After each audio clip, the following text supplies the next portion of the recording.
దుర్గం చెరువు కబ్జాపై స్పందించారు ఎమ్మెల్యే కొత్త ప్రభాకర్ రెడ్డి. తనపై వస్తున్న ఆరోపణలు పూర్తిగా ఖండించారు ఎమ్మెల్యే. ఎలాంటి భూమి చెరువు ఆక్రమించలేదని స్పష్టం చేశారు. ఆ భూమి నా సొంతమైనదే అంటూ కూడా కొత్త ప్రభాకర్ తెలిపారు. ఆక్రమణ ఆరోపణలు పూర్తిగా నిరాధారణమైనవంటూ కూడా కొట్టిపారేశారు. పార్కింగ్ కోసం మాత్రమే వినియోగించుకునేలా ఇచ్చానంటూ కొత్త ప్రభాకర్ స్పష్టం చేశారు. భూమిని గతంలో ఆక్షన్ ద్వారా చట్టబద్ధంగా కొనుగోలు చేశా అంటూ కొత్త ప్రభాకర్ తెలిపారు. 8 ఏళ్ల క్రితమే టీడీఆర్ కూడా మంజూరైందంటూ కొత్త ప్రభాకర్ తెలియజేశారు. అక్కడ ప్రభుత్వ భూమి గజం కూడా లేదు అంటూ కూడా వస్తున్నటువంటి ఆక్రమణ ఆరోపణలను కూడా కొట్టిపారేయటం జరిగింది. ప్రైవేటు పార్కింగ్ ఏర్పాటు చేశారన్న కారణంతోనే కేసు పెట్టారు అంటూ కూడా తెలియజేశారు.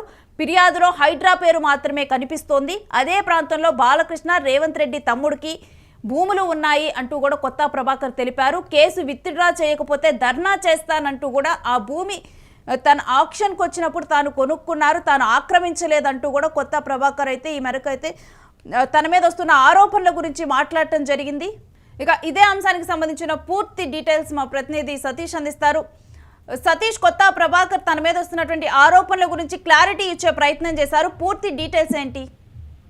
యారైనా ముఖ్యంగా ఈ రోజు కొత్తం ప్రభాకర్ రెడ్డి ఏదైతే ఆయన పైన వచ్చినటువంటి హైడ్రా మొన్న దాదాపు 5 ఎకరాల భూమిని కూడా విడిపించింది. హైడ్రాలో దాదాపు 5 ఎకరాల భూమిని కబ్జా చేశారు. ఏదైతే దుర్గం చెరువుకు సంబంధించి మొత్తం కూడా 5 ఎకరాల భూమిని కబ్జా చేశారు. దాన్ని మొత్తం కూడా హైడ్రా మొత్తం కూడా క్లీన్ చేసింది. అంటే కొంతగా దాన్ని మట్టి పోసి దానిపైన మొత్తం కూడా ఆక్రమించారు అనేది హైడ్రా ఆరోపణ. దీంట్లో ముఖ్యంగా ప్రముఖుల పేర్లు ఉన్నాయి. ఆ ప్రముఖుల పేర్లో కొత్తం ప్రభాకర్ రెడ్డి పేరు కూడా ఉంది. దాంతో పాటు ప్రభాకర్ రెడ్డితో పాటు ఇంకా లహరి ఎస్టేట్ కావచ్చు, అలాగే హరిబాబు పేర్లు కూడా ఉన్నాయి. దీనికి సంబంధించి కూడా ఆయన క్లారిఫికేషన్ ఈ రోజు అసెంబ్లీ మీడియా పాయింట్ లో దానికి క్లారిఫికేషన్ ఇచ్చారు. నా పైన ఏదైతే నిందలు వస్తున్నాయో, ఆరోపణలు వస్తున్నాయో అవన్నీ కూడా అవాస్తవం. నేను ఎక్కడ కూడా భూమిని కబ్జా పెట్టలేదు. నేను గతంలో 2017-18 లో నేను ఈ భూమిని కొనుక్కొని ప్రైవేట్ కంపెనీకి ఒక కంపెనీకి పార్కింగ్ కోసం అక్కడ నేను ఇచ్చాను. సో దాని గురించి మాత్రమే అక్కడ ప్రైవేట్ పార్కింగ్ ఎలా మీరు ఇస్తారంటూ కూడా అక్కడ హైడ్రా కేసు పెట్టింది. ఆ కేసులో కూడా ఎక్కడ కూడా వేరే వాళ్ళు ఎవరో బయట వాళ్ళు వచ్చి కేసు పెట్టిన దాఖలాలు అయితే లేవు.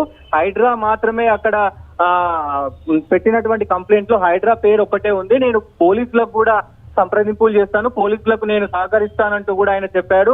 కానీ ముఖ్యంగా నాతో పాటు పక్కనే బాలకృష్ణకు ఉంది, అలాగే సీఎం రేవంత్ రెడ్డి తమ్ముడికి కూడా ఉంది. అలాగే ఇప్పటికే FTL పరిధిలో చాలా మంది ఇల్లులు కట్టుకున్నారు. దీనికి సంబంధించి పూర్తి డీటెయిల్స్, ఈ అవాస్తవాలను గనక మీరు ఏదైతే కేసు ఉందో ఆ కేసును గనక వెనుకకు తీసుకోకపోతే FTL పరిధిలో కట్టినటువంటి బిల్డింగ్ల దగ్గర నేను ధర్నా చేసి పెద్ద ఎత్తున దీని గురించి మాట్లాడతానంటూ కూడా ఆయన విమర్శించిన పరిస్థితులు కనబడుతున్నాయి. ఏదేమైనప్పటికీ పోలీసులకు నేను సహకరిస్తాను, నా పైన ఆరోపణలు అవి అవాస్తవము, నేను గతంలోనే కొనుక్కున్నాను భూమిని, సో నేను ఎక్కడ కూడా కబ్జా చేయలేదు అంటూ కూడా ఆయన క్లారిటీ ఇచ్చారు. నేను అయితే తరువాత అంటే ఆ ప్రూఫ్స్ తో కూడా తాను లీగల్ గా వెళ్లే అవకాశం ఉందా సతీష్?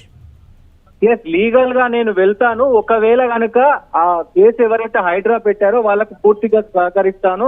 సో నా పక్కన ఎవరున్నారు, నా ముందు ఎవరున్నారు, మొత్తం కూడా ఈ భూమిని ఎప్పుడు నేను కొన్నాను, ఎప్పుడు ఏదైతే ఈ భూమికి సంబంధించి కూడా టీడీఆర్ గతంలోనే అయ్యింది. 2 ఎకరాల భూమి నా పైన ఇప్పటికే ఉంది. గతంలో హైకోర్టు చర్యలు చేపట్టిన సమయంలో దీనిపైన మొత్తం కూడా 2018-17 లోనే నేను మొత్తం చేసుకున్నాను. సో ఇవి కేవలం ప్రభుత్వం కావాలని నా పైన నిందలేస్తుంది తప్ప దీంట్లో వాస్తవం లేదంటూ కూడా ఆయన చెప్తా ఉన్నారు. ఒకవేళ పోలీసులు కాక నిజంగా దీన్ని పోలీసులు కనుక చట్టబద్ధంగా చేయకపోతే నేను కోర్టుకు వెళ్తాను. అలాగే నాతో పాటు ఉన్నటువంటి ఎవరైతే FTL లో కట్టుకున్నారు, సో వేరే వాళ్ళు కూడా ఉన్నారు ఇక్కడ, వాళ్ళను మరి ఎందుకు corner చేయట్లేరు?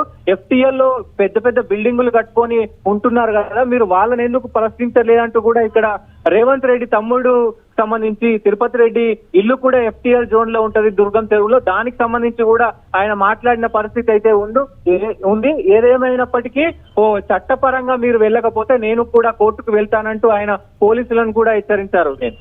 Right, thanks for the update Satish. ఇక కొత్త ప్రభాకర్ తన మీద పెట్టినటువంటి కేసును గనక వెనక్కి తీసుకోపోతే గనక దీని మీద నేను ధర్నాకి కూర్చుంటానంటూ కూడా తను మాట్లాడటం, ఇప్పుడు ఎక్కడైతే తన మీద ఆరోపణలు వస్తున్నాయో అక్కడ రేవంత్ రెడ్డి తమ్ముడికి కూడా భూమి ఉంది అంటూ కూడా, మీరు కనుక ఈ కేసును వెనక్కి తీసుకోకపోతే అక్కడ ఆ FDL భూముల దగ్గరే నేను ధర్నాకి కూర్చుంటానని, ఆ భూమి నా సొంతమైంది అంటూ కూడా తను స్పష్టతని ఇచ్చారు. ఆక్రమణ ఆరోపణలు పూర్తిగా నిరాధారణమైనవి, ఎప్పుడైతే ఆక్షన్కి వచ్చిందో అప్పుడు నేను ఆ భూమిని కొనుగోలు చేశానంటూ కూడా తను చెప్పటము, ఇక గతంలో ఆక్షన్ ద్వారా చట్టబద్ధంగా నేను కొనుగోలు చేశా అంటూ కూడా తను క్లారిటీ ఇచ్చే ప్రయత్నం చేశారు.